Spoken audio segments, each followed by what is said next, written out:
Slick back. No, slick back. That's what I said. Slick back. No, nigga, I'm a pimp named Slick back. Pimp named Slick back. Pimp named Slick back. Nigga, are you deaf? I'm a pimp named Slick. Assalamualaikum warahmatullahi wabarakatuh. Perkenalkan, nama saya Anissa Cantika Dewi Pamalingo dengan NIM 2374201003 dari Fakultas Hukum Universitas Pembangunan Indonesia Manado. Saya akan mempresentasikan tugas ujian makalah saya dalam bentuk video untuk memenuhi ujian akhir semester Bahasa Indonesia tentang hukum perdata dalam hak waris. Hukum waris merupakan salah satu bagian dari hukum data perdata secara keseluruhan dan merupakan bagian terkecil dari hukum kekeluargaan. Hukum waris erat kaitannya dengan ruang lingkup kehidupan manusia, sebab setiap manusia akan mengalami peristiwa hukum yang dinamakan kematian. Masalah bagaimana penyelesaiannya, hak-hak dan kewajiban sebagaimana telah diatur dalam KUHP Perdata. Di buku pertama tentang kebendaan dan juga kompilasi hukum Islam KHI dan buku kedua tentang kewarisan. Pada prinsipnya kewarisan adalah langkah-langkah penerusan dan pengoperan harta peninggalan baik yang berwujud maupun yang tidak terwujud dari seorang pewaris kepada ahli waris. Maksud dari pewaris ke ahli waris di dalam kenyataan proses serta langkah-langkah pengalian tersebut bervariasi dalam hal ini, baik dalam hal hibah, hadiah, ataupun wasiat, ataupun permasalahan lainnya, yang menamparkan bagaimana hukum kewarisan dalam perspektif hukum perdata dan komplikasi hukum Islam. Istilah hukum waris dalam perdata disebut dengan average. Hukum waris di ahli waris dalam buku KUH Perdata yaitu pasal 830 sampai dengan pasal 1130. Buku 2 KUHP Perdata ini berkaitan dengan hukum kebendaan. Dan ada juga 3 pengertian hukum menurut para ahli. Yang pertama dari Vollmar. Hukum waris adalah perpindahan dari sebuah harta kekayaan seutuhnya jadi keseluruhan hak-hak dan kewajiban dari orang yang mewariskannya kepada warisnya. Yang kedua ada dari Salim HS. Hukum waris adalah keseluruhan kaidah-kaidah hukum baik yang tertulis maupun yang tidak tertulis yang mengatur tentang pemindahan harta kekayaan pewaris kepada ahli waris, bagian yang diterima, serta hubungan ahli waris dengan pihak yang ketiga. Yang ketiga, ada juga dari Tehar. Hukum waris adalah aturan-aturan yang mengenai cara bagaimana dari abad ke abad penerusan dan peralihan dari harta kekayaan yang berwujud dan tidak berwujud dari generasi pada generasi. Dasar hak waris adalah suatu pedoman bagaimana hak waris dapat berlaku dengan berpedoman pada beberapa golongan sebagai yang pertama ada ahli waris golongan pertama yaitu anak pewaris keturunan dalam garis lurus ke bawah janda duda. Pada golongan 1 kemungkinan terjadi pergantian tempat seperti cucu menggantikan anak yang telah meninggal terlebih dahulu daripada si pewaris. Yang tercantum pada pasal 874 KUHP Perdata menentukan bahwa tidak ada seseorang yang masih hidup, misalnya anak, menggantikan hak waris ibunya yang masih hidup apabila dalam situasi ibu menolak menerima warisan sang anak, bertindak selaku diri dan dari bukan menggantikan kedudukannya ibunya. Yang kedua, ahli waris golongan 2 yaitu ayah, ibu, dan saudara-saudara. Pewaris untuk menetapkan bagian warisan dari orang tua, maka warisan ini akan menjadi 2 bagian yang sama menurut banyak antara orang tua dan saudara perempuan, akan tetapi bagian warisan dari orang tua tidak kurang dari 1/4 dalam pasal 854 sampai 855 BW. Ahli waris golongan 3, yaitu golongan kakek nenek dari garis ayah dan kakek dari garis ibu. Apabila dari si pewaris tidak meninggalkan keturunan orang tua, saudara, dan keturunan dari semua dari saudara, maka harta peninggalan sebelum dibagi menjadi belah terlebih dahulu.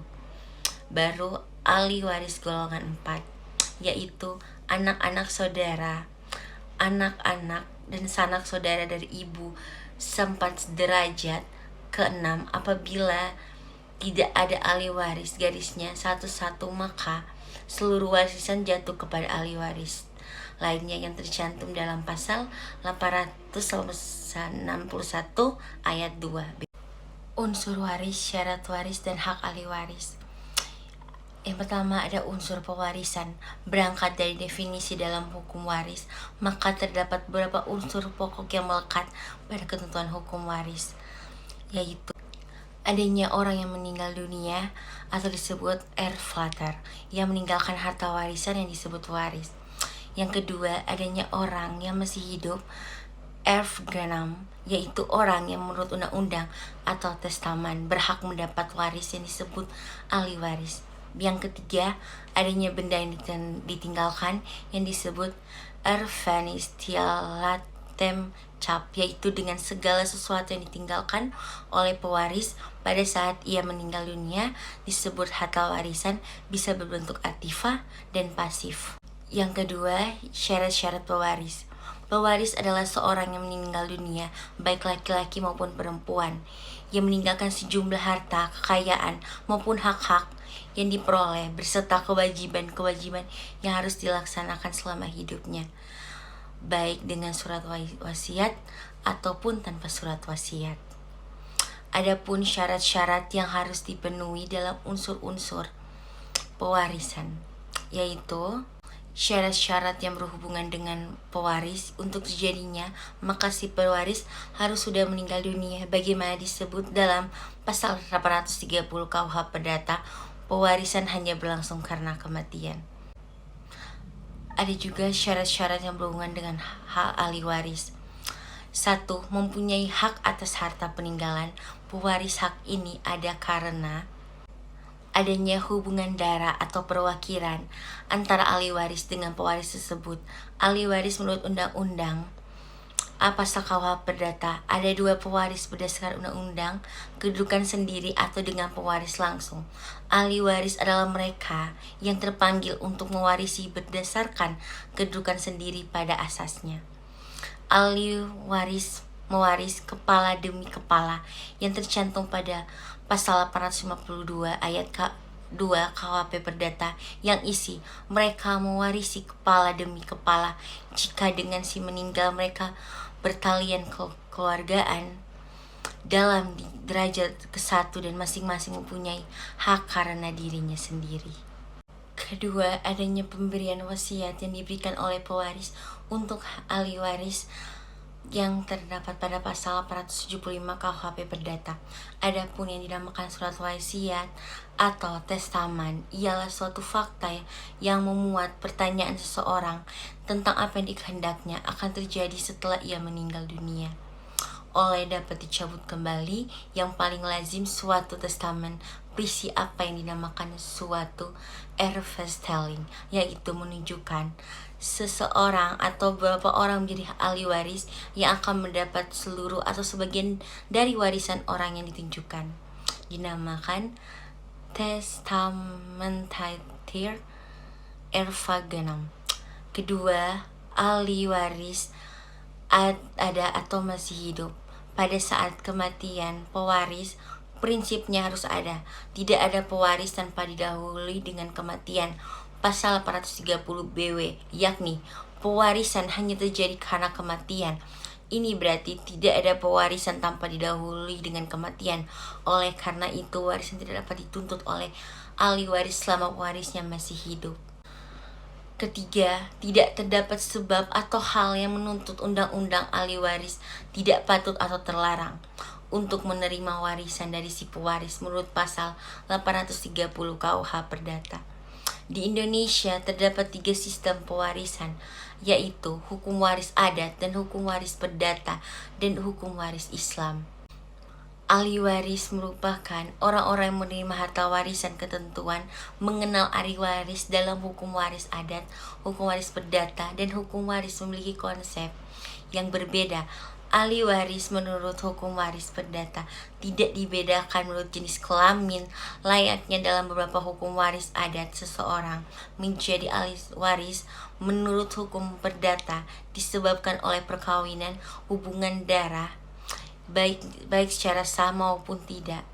Orang-orang yang memiliki hubungan darah terdekat yang berhak untuk mewaris, perhatikanlah pasal 852 KUH Perdata. Ketentuan-ketentuan menjadi hukum ahli waris menurut hukum pewaris, yaitu memiliki hak atas harta, dan 2, dinyatakan tidak patut berwaris. Hak-hak yang dimiliki oleh ahli waris menurut hukum waris perdata. 1. Hak untuk menuntut pemecahan harta peninggalan ketentuan pasal 1066 KUH Perdata. Kesepakatan untuk tidak membagi warisan dalam waktu 5 tahun. Setelah 5 tahun tersebut dapat diadakan kesepakatan kembali antara para ahli waris. Kedua, hak saisna. Ketentuan pasal 833 KUH Perdata. Seseorang dengan sendirinya karena hukum mendapatkan harta benda, segalanya hak dan piutang dari pewaris, namun telah seseorang dapat menerima atau menolak, bahkan mempertimbangkan untuk menerima suatu warisan. Ketiga, hak beneficiary. Pasal 1023 KUH Perdata, yakni hak untuk menerima warisan dengan meminta pendaftaran terhadap hak-hak dan kewajiban piutang serta piutang dari pewaris. Keempat, hak hereditas penitio. Perhatikan pasal 834 KUH Perdata, yakni hak untuk menggugat seseorang atau ahli waris lainnya menguasai sebagian atau seluruh harta warisan yang menjadi haknya. Dan ada juga hilangnya hak waris. Hilangnya hak waris seseorang merupakan kondisi menyebabkan hak waris seseorang menjadi gugur. Dalam hal ini ada 3, yaitu budak. Seseorang yang berstatus sebagai budak tidak mempunyai hak untuk mewarisi sekalipun dari saudaranya. Kedua, ada juga pembunuhan. Apabila seseorang ahli waris membunuh pewaris, misalnya seorang anak membunuh ayahnya, maka ia tidak berhak mendapatkan warisan. Hal ini berdasarkan sabda Rasulullah SAW, tidaklah seseorang membunuh berhak mewarisi serta harta orang yang dibunuhnya. 3 dan terakhir adalah perbedaan agama. Seorang muslim tidak dapat mewarisi ataupun diwarisi oleh orang non-muslim apapun agamanya. Hal ini telah ditegaskan Rasulullah SAW yang bersabda, tidaklah berhak seseorang muslim mewarisi orang kafir, tidak pula orang kafir mewarisi. Dari Bukhari dan Muslim. Kesimpulannya, hukum waris adalah hukum yang mengatur mengenai perpindahan kekayaan seseorang setelah yang meninggal dan berdasarkan unsur asas dan bagaimana hak-hak ahli waris dapat berjalan secara adil dalam berbagai macam alasan. Mengapa aturan-aturan atau asas dibuat semuanya memiliki sebuah histori, sehingga berbagai macam peraturan yang timbul pada saat itu adalah perubahan dari kekacauan pada masa lampau mengenai pembagian-pembagian harta kekayaan orang yang meninggal. Oleh sebab itu, semua unsur dan asas menimbulkan bagaimana yang seharusnya dan bagaimana yang tidak seharusnya untuk memilih dari manakah kita harus memulai, dan menggunakan kita perlu mengharmoniskan dari berbagai ajaran dari perdata Islam maupun adat. Saran dari saya yaitu di dalam sebuah pembagian harta warisan setidaknya dapat memenuhi berbagai ketentuan yang berlaku berdasarkan sumber-sumber yang dipercayai oleh para pihak yang bersangkutan agar dalam pelaksanaannya berjalan sesuai kaidah-kaidah yang berlaku untuk memenuhi rasa keadilan. Sekian presentasi saya. Wassalamualaikum warahmatullahi wabarakatuh. Jika ada kata-kata yang salah, mohon dimaafkan. Dan jangan lupa masuk ke Universitas Pembangunan Indonesia Manado. UNPI Jaya Jaya Jaya.